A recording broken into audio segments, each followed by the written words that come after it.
You willing to give your last $20 to that man, but you can't give your last $20 to the church because you feel like, oh, you don't know what they're going to do with it, but you don't know what that man going to do with it either. Let me get there. Let me cook. We're in Luke 17, verse 11 through 19.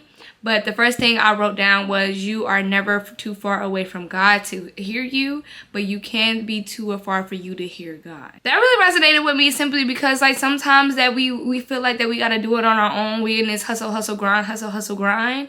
And we start to hustle, grinding further and further away from God to the point that he's like, no, you're not supposed to be going over there. You're not supposed to be going over there. The further you go away, the more and more you can't hear him as clearly. Say all the time, like people ask me all the time, like, how do you know God said? Like, what do you mean God said, right? And you know, they think that I'm like crazy. Some people will never understand the voice of God or never actually hear the voice of God because they're so far away from God. So I think that really resonated with me because I know what it's like to be far away from God to the point that you can't hear him clearly on what the decisions that you like, God, give me a sign, give me a sign. But it's like sometimes God does not talk to you through signs. Sometimes he directly talks to you within you.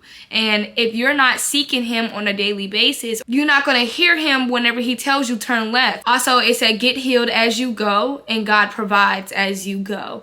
I feel like they can't proceed to do these big things that God called us to do because we feel like we need to be healed first, that we need the money first. Lord, how am I going to do this with no money? I'm going to provide you that as you go. That's the whole point of this is faith. You can't be going off of your own understanding, off of your own strength. You need to be going off of faith and understanding that I will heal you as you go. I will provide for you as you go. And I think that really resonated with me because I really get into certain times in my life, especially since I'm doing this on my own. I'm young. I think everybody wants me to be great, but it's like nobody's ever done it. So it's just like one of those things like, is she just faking it? Is she really as successful as she says she is? That's why that really resonated with me because it made me feel like you don't have to have it all figured out in order for you to take the step. God, what do you mean? I don't know nothing about that. Like, I don't have even knowledge on that. I don't even have the resources for that. I don't even have the connections for that. He's like, no, I will provide that for you throughout the time as the process go, but just be obedient and do what I say. And then he expressed the difference between praise and worship. Praise is expressing gratitude and worship is expressing lordship. You can praise anyone, but you can only worship God. You can be thankful that you got a car, but you cannot worship that car. You can be thankful that your football team scored, that football player scored that score on the last little 10 minutes of the 5 minutes of the game, but you cannot worship that football player because then you made that your God. You made that your Lord.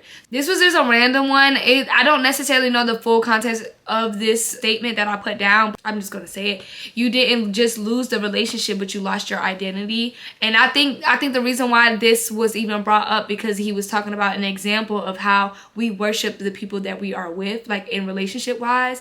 And you made that your God. You made that your Lord. You're willing to sacrifice so many things for that God, but you can't even tithe and sacrifice. You're willing to give your last $20 to that man, but you can't give your last $20 to the church because you feel like, oh, you don't know what they're going to do with it, but you don't know what that man going to do with it either. Clock T. Thank you. I would rather trust God than put my trust in any man. How do you put God back in that position where he is your God? He is your Lord. You making sure that you're not idolizing anything else. And you're only idolizing God. The first thing was remember what God did for you. And then he gave Deuteronomy 8:10-14. Write it down on a piece of paper where you were in the last 3-4 years and where you're at now. Because if you think that you did that all on your own, joke's on you, babe. Because at the end of the day, we do not have as much strength as we think we do. The next thing was think about the things that you didn't earn. Like, think about the things that God gave you. Don't just think about the things that you worked hard for. Because some things, like when you say, oh, I got this house, yeah, you was going to work and you was saving up. You actually had to put in work in it. But that doesn't change the fact that God gave you the opportunity to even get in the position to have the house. Don't ever forget that. Because you don't have to have those things. Think about the things that you didn't earn. Think about the things that God did for you when you didn't deserve it. You know, the grace that God is giving you. What was your password whenever you got your blessings that you have now? So that was just basically like some people, his analogy with this was like you go into an old account. you go into an old account and like you can't ever remember your account, and you end up getting locked out of something that's already yours. So it's like you end up getting locked out of a blessing that's already yours because you're trying to do a different password to what the reason why you even got that blessing in the first place. I'm gonna be very transparent on this channel. When I was down low, struggling, didn't have no money, around that time when I really did not know what I wanted to do in my life or just what could I do for my life, my way was surrender. My way of getting to my blessing today was surrendering. I surrendered everything. I surrendered my time. I surrendered my life. I just told God, this is in your hands because I no longer could be in control of this. And that really resonated with me because you're trying to use a different password to the blessing that you already have, and that's not how it works. Maybe instead of you putting in peace, you putting in joy, you putting in community, all of those things, like these are all good things. They can be good passwords. Don't get it wrong. Don't get it twisted. They can be good things that you actually obtained throughout the years, but that's not what got you here. And that's what you need to look back and think, what got you here? It could have been worship, like the times where you actually sat down and you made a decision like, I'm about to start worshiping God the way I want to worship God, no matter what nobody thinks. And that's what got you to your blessings today. For me in particular, it is surrendering. I surrendered everything, and that's what got me to the place that I am now. And that really brought a lot to me because I found myself trying to be in control of some things that I allowed God to be in control completely. So that, and it's like, don't change that. Continue to surrender, you know? Continue to have that faith. Continue to have that trust. You know, them ghetto folks with them scared packs, y'all. But number 2 is stop caring about what people think. That's very self-explanatory. For me, I wrote down what I kind of took that as. Be okay with saying no to fun. I feel like throughout this journey of me being more of a godly woman, that really resonated with me because like as this journey of me becoming closer to God, I became the boring friend. And you may end up becoming the boring friend. Like, and that is okay. Like, if nobody wants to call you or nobody wants to hang out with you because of that, then okay, that is fine. Like, do not let that steer you away from what God is wanting you to do because you're not that same person you used to be. And don't care about what people think about you. Don't care if they think you're not fun no more. The same people that says something about you or say something about the person you're becoming today may need prayer tomorrow. Maybe prayer later on while you're going down this path and everybody's going down this path. Y'all know that picture where it's like, you know, God's path and, you know, the world's path, and it's like way more people. You have to understand that you will be alone sometimes throughout this journey because everybody is not doing it the way that you are doing it. Everybody is not willing to sacrifice and make that decision to give their life to Christ. And some people believe in God and they know there's a God, but that doesn't mean they surrendered their life to God, and they may not just be on the same journey that you're on, and that is okay. And you need to be okay with that, because when you're not okay with that, you don't go down the path correctly. You start to make second guesses, and that's not faith. It's not faith when you think about it twice. We're humans. We always end up having to like really think about, does this make sense? But we already know that God said don't lean on your own understanding. I believe that's Proverbs 3:5. Am I a Bible girly or not? Another point under that was, why would you care about the opinion of people who won't die for you when Jesus did, right? God sent his only son down so he can die for you, and you won't surrender yourself to him, and you don't care about the opinion of God who wakes you up every morning, and you don't care about the opinion of the righteous way, but you care about the people that won't even put their life on the line for you. You care about them, and you're putting your purpose in jeopardy because of the opinions of people who won't even make that type of sacrifice for you.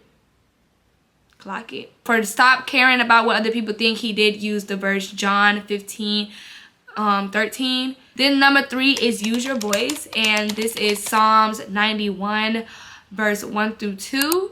Basically what I took from that is, don't be one of those people like, God knows my heart, God knows what I'm thinking, God knows how I feel, God knows my situation. Speak it. Speak your situation to him. Talk to him. Use your voice, because that is more powerful than you just leaving it inside, because now you allowing it to get confused with all your other feelings, all your other thoughts. But when you speak it out loud, it's like whenever we are some kind of delusional about certain decisions in our life, in our head, we be like, I know he cheated on me, and I know that, like, you know, sometimes we get abusive sometimes, but he pay all the bills, and he takes care of me financially. He doesn't necessarily help me emotionally or mentally, but you know, that's my man and I love him. See, me saying that out loud, that sounds crazy. Some of us in our head, allowing that sit in our head, we will truly believe that. Because it's in our head, we never spoke it out loud. And I noticed this about myself too. When I want to make sense of a situation, I say it out loud. When I want to know a solution to a situation, or if I should or should not do something, I say it out loud. Like, oh, should I go to this party? I ain't got no money, and I most likely have to pay for drinks, and I most likely have to pay to get in there. But I don't have no money. But I could go to that party because I want to go to that party, and all my friends is telling me we need to go to this party. Or I could stay home and just chill. In our head, we're like, obviously go to the party because, like, we're going to have a good time. We're not thinking about the money right now. But then when you say it out loud, the decision makes perfect sense. So that's how I kind of took this when it says that. Psalms 91, 1-2 says, he is my refuge and my fortress, my God in whom I trust. Saying that out loud and actually reminding yourself, and not even reminding yourself, letting God know that I truly believe in this. And I'm not just reading it in the Bible just to read it. No, I'm saying it throughout my days and throughout the times when it get hard. I'm saying this when the enemy is attacking me, because I'm letting you know this is something I truly believe. When I speak on it, I believe it. And another way of just using your voice, worship, through worship and gratitude, thanking God and praising the Lord, screaming, like, however worship is for you. Some people dance, some people sing, some people just yell, some people cry. Like, those worships is you using your voice and letting God know, like, no, I'm surrendering to you and I'm doing this for you. That is pretty much all that I got from church today. I'm glad that I'm able to interpret the journey of me and being the woman that I want to become, and actually teach y'all what I'm learning at the same time, because I was not feeling no type of energy, y'all. Like, I was just so tired when I left church. Go ahead and get me a Red Bull just so I can get some energy. So I will see y'all later.